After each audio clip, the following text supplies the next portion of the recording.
आपने सभी को सुन लिया और देखिए एक एक बड़ा इश्यू ये भी है, हम लगातार कि भई ये स्पेशल इंसेंटिव जो रिवीजन हो रहा है, इसको लेकर उनके बहुत सारे तर्क थे और वो बड़ा तो घुसपैठिया ही है, आप घुसपैठिए आप हम लगातार देख रहे हैं कि जिस सूबे में चुनाव होता है, घुसपैठिया वहाँ से शुरू होता है और फिर वो राज्य दर राज्य जो है वो पर्यटक की तरह होता है, हम लोग जो बार-बार बातें करते हैं।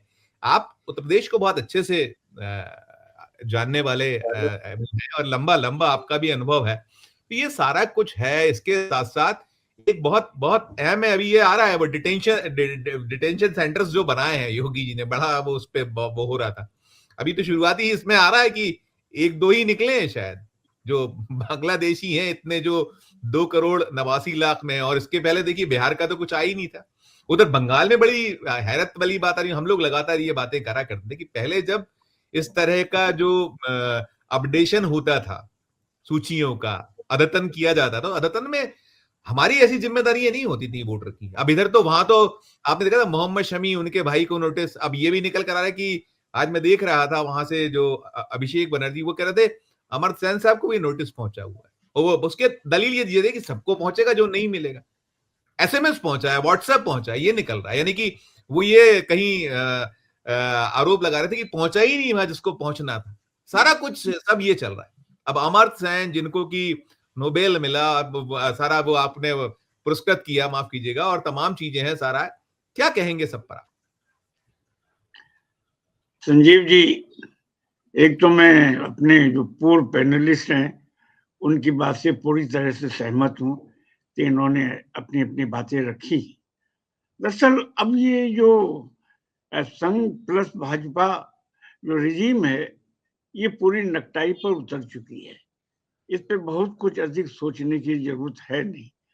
ये जैसा कि अरुण जी ने कहा कि अब ये संघ का जो एजेंडा है जो पिछले 40-50 साल से थोड़ा सस्पेंडेड था, अब वो देखा है कि भाई अब नरेंद्र मोदी की लीडरशिप में इस एजेंडे को पूरा किया जा सकता है, यानी हिंदू राष्ट्र बनाया जा सकता है और उसके लिए संविधान संशोधन की जरूरत है।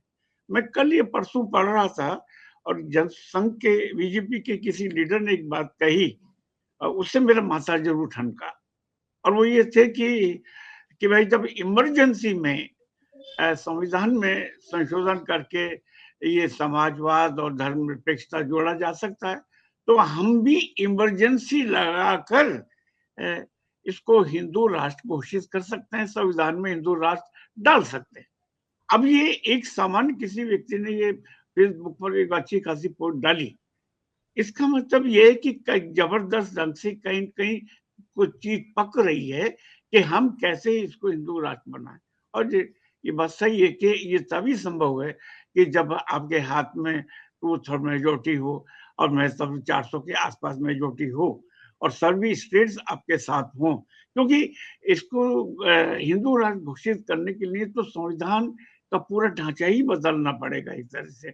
उसके लिए जरूरत है कि क्योंकि वो खाली धर्मनिरपेक्षता और ये समाजवाद वो शब्द जोड़ना तो ये वो तो एक सामान्य घटना थी, लेकिन हिंदू राष्ट्र रखने का मतलब ये कि पूरे हिंदुस्तान की जो अब तक की जो संरचना है वो बदलने की है और इसके लिए आपको काफी क्वायद करने की जरूरत है। तो जरूर जाहिर है कि अब एक ही मात्र रास्ता है कि आप जो यहाँ के अल्पसंख्यक हैं उनको आप अरब सागर में या हिंदू महासागर में या बंगाल की खाड़ी में तो धकेल नहीं सकते फिजिकली। तो एक ही रास्ता है कि भाई आप उनको वोट लिस्ट से ही गायब कर दो। अब जब करोड़ की संख्या में वो वोटर गायब हो रहे हैं तो उससे एक सवाल मैं यहाँ पूछना चाहूंगा, उठाना चाहूंगा।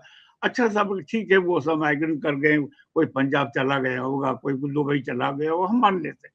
तो चलिए एक तो जो मर गए उनका सर्टिफिकेट तो बता दीजिए कि कितने, क्योंकि भाई जो शायद उनको दफनाएं या जिनको जलाएं या कुछ भी हो, मृत्यु का सर्टिफिकेट तो होता है। तो क्या मैं ये सवाल कर सकता हूँ चुनाव आयोग से कि भैया आपने अब तक कितने सर्टिफिकेट इकट्ठे किए जिससे कि ये हो सके कि हाँ इतने लोग तो मर गए, चाहे 2 लाख हो, चाहे 4 लाख हो, चाहे 2 हो और या 1 करोड़ हो। आपने आज तक जब बिहार के मामले में भी आपने ऐसा कोई सर्टिफिकेट आपने एकत्रित नहीं किया, वहां न तो बताया। जोशी जी लोगों ने प्रस्तुत किया है कि देखिए ये जीवित है, दलों ने खड़ा किया। यही अभी अभिषेक बनर्जी कर रहे मैं उसी पे आ रहा हूँ कि जब आपने कहा इतने मर गए, तो फिर लोगों ने दिखाया भी कि ये जीवित है। इतने ही नहीं, आपने ये भी देखा होगा कि सुप्रीम कोर्ट में भी बताया गया कि ये जीवित हैं, मृत्यु जी हाँ, मरे कहाँ। तो इसका मतलब ये एक गहरी साजिश है, एक षड्यंत्र रचा जा रहा है कि हमको किसी भी हालत में 2029 से पहले हम इसको इस हालत में पहुंच जाएं कि ताकि हम इसको जब 2028 या मिड टर्म पोल करवा लें, कोई वो नहीं, मिड टर्म पोल करवा लें, तो हो सकता है कि उस समय हम 400 पार का पहले अमित शाह जी नारा लगा ही चुके हैं, अब की बार 400 पार। तो अगर मान लो 400 पार सीटें आ जाती हैं, तो इंतजार घोषित किया जा सकता। मैं ये समझता हूँ संजीव जी कि नरेंद्र मोदी जी हर दिन कोई न कोई झटका देते रहते हैं, और उन्होंने जितनी भी जो हमारी जो लोकतांत्रिक व्यवस्था की जो संवैधानिक संस्थाएं हैं, उस पर बुरी तरह से कब्जा कर रखा है।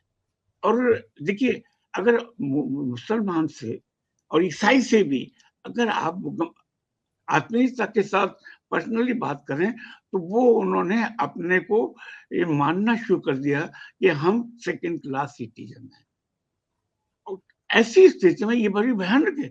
मतलब यहाँ तक कि वो हमारे बहुत बड़े वरिष्ठ पत्रकार कुर्बान अली, वो तो पिछले 2 साल से कह रहे हैं, वो सार्वजनिक रूप से कह रहे हैं। पर्सनली तो मुझे उन्होंने कहा ही, सार्वजनिक रूप से कहे, वो तो बीबीसी में भी रहे और बेचारे विचारों से समाजवादी हैं।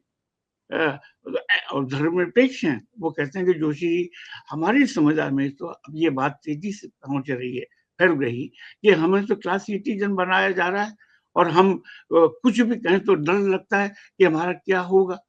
यही बीजेपी प्लस संघ या संपूर्ण संघ परिवार में कहूंगा, यही चाहता है कि ये लगातार भय में जीवित रहे अल्पसंख्यक समुदाय, चाहे ईसाई हो और चाहे ये मुस्लिम हो। आपने देखा कि 25 दिसंबर को और 30 को क्या आपने अपने छत्तीसगढ़ के अंदर चर्चों पर हमले हुए, ईसाई जो पूजा के स्थान है उस पर हमले हुए, सांता क्लॉज पर हमले हुए। तो इसका मतलब ये कि आप किसी को छोड़ना नहीं चाहते, सिर्फ हिंदू राष्ट्र बनाना चाहते। इसके लिए वो कुछ भी करने को तैयार है। अगर मतलब उमर खालिद को भी जेल में रखना पड़े, उसके और को भी रखना पड़े, रखा जाएगा, चाहे 5 साल रहें या 6 साल रहें, उसकी कोई परवाह की बात नहीं। सबसे बड़ी बात ये है कि उनके लोगों में भय रहना चाहिए। तो बिल्कुल। ये मैं वो अगली बात मैं कहूँगा कि अब थोड़ा अजीब-सा लगेगा कहना, लेकिन ज़रा एक बात याद रखिएगा, मोदी और ट्रम्प, मुझे ऐसा लगता है उनके जो कारनामे हैं, उनसे इतनी बात लगती है कि दोनों जुड़वाँ भाई हैं। क्या बात है! क्या वो नहीं, दोनों मैं आपसे आपसे वही बात पूछने वाला था, जुड़वा भाई या जो भी कहिए, मैं ये सवाल आप मैंने कहा था मैं पुनः आपसे शुरू करूँगा।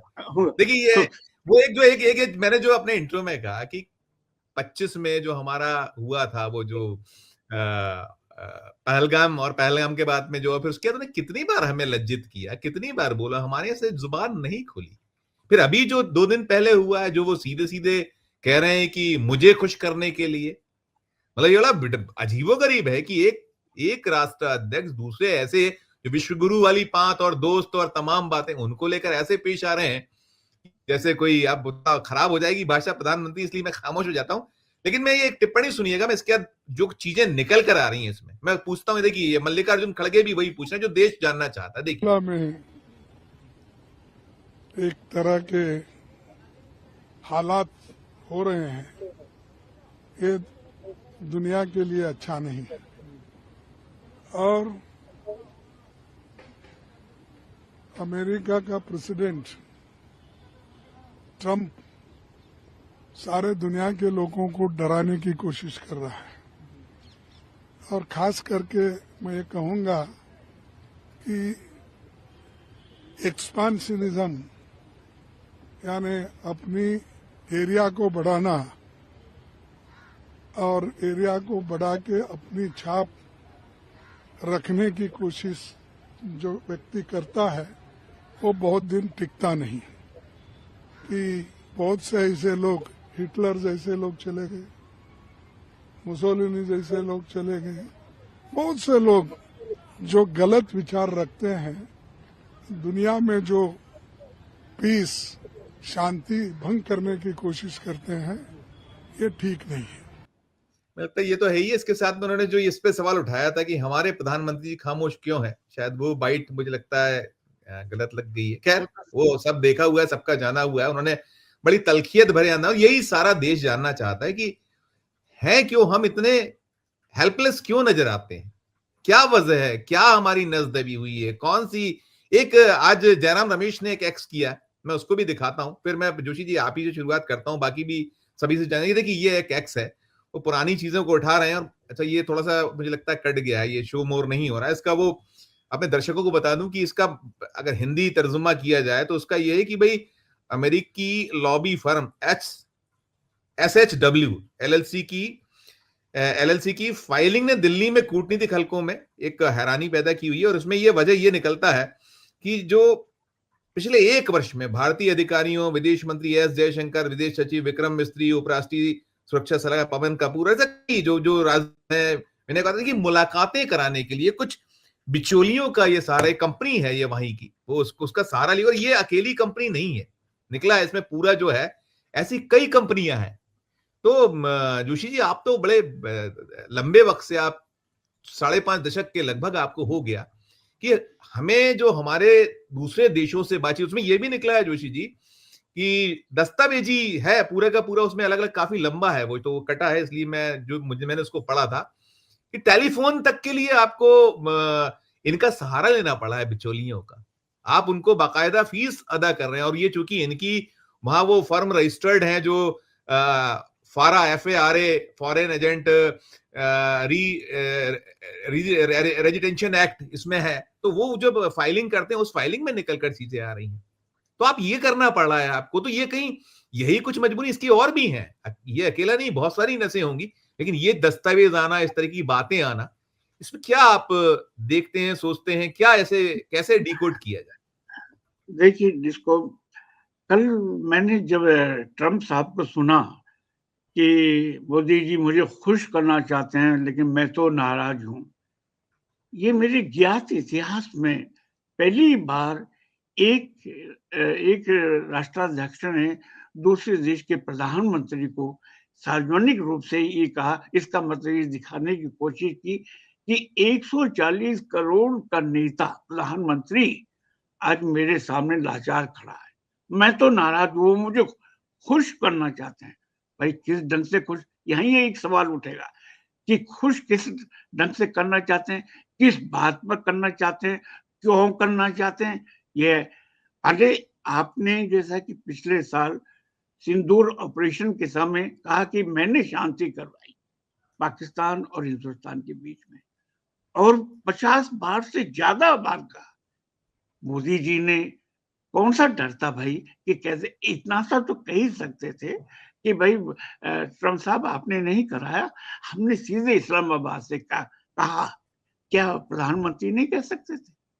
क्या प्रधानमंत्री ये नहीं कह सकते थे आज या कल कि भाई मैं आ रहा, आपको कब खुश करने के लिए कहा, आप मुझसे क्यों नाराज, आपने पूछा ही। इसका मतलब ये कि कुछ न कुछ गहरी बातें हैं कि जिससे मोदी साहब की हिम्मत नहीं हो रही है कि वो ट्रम्प साहब से पूछें।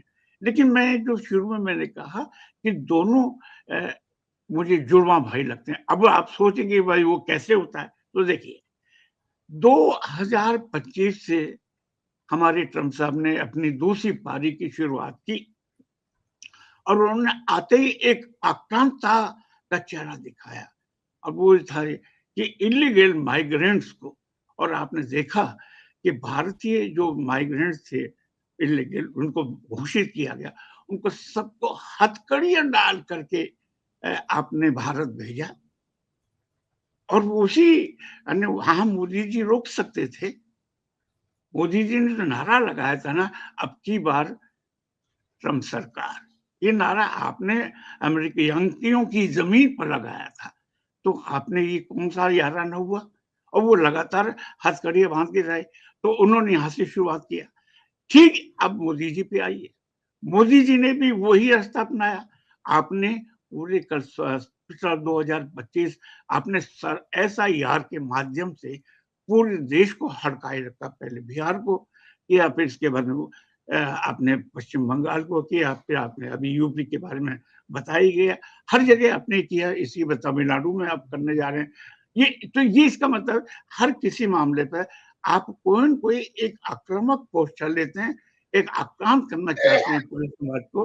तो मेरा ये कहना है कि क्या ये दोनों में साठगांठ तो नहीं, कि मोदी जी, ये ट्रम्प साहब वैश्विक स्तर पर एक डकैत का काम कर रहे हैं कि आपने वेनेजुएला पर जाकर के उसके राष्ट्रपति को पहले किडनैप किया और फिर उसके बाद उसको गिरफ्तार करके न्यूयॉर्क के मैनहट्टन में एक बड़ी बदनाम जेल में डाल दिया। और ठीक इसी स्थिति के अगर हम भारत को देखें तो जो आपसे नाराज रहता है मोदी जी, जो भी पक्ष नाराज रहता है उसको ईडी और सीबीआई लगा देते हैं, या तो वो बीजेपी में शामिल हो जाए या वो जेल जाए। तो जो काम मुखर लोग उनको अर्बन नक्सल बता के आप उन्हें अर्बन नक्सल बता देते हैं। तो जो काम हमारे डोनाल्ड ट्रम्प साहब वैश्विक स्तर पर देशों को डरा रहे हैं, दक्षिण अमेरिका के सारे लातिनी देशों को डरा दिया है और भारत को भी डरा रहे हैं, उधर क्यूबा को डरा रहे हैं, मैक्सिको को डरा रहे हैं।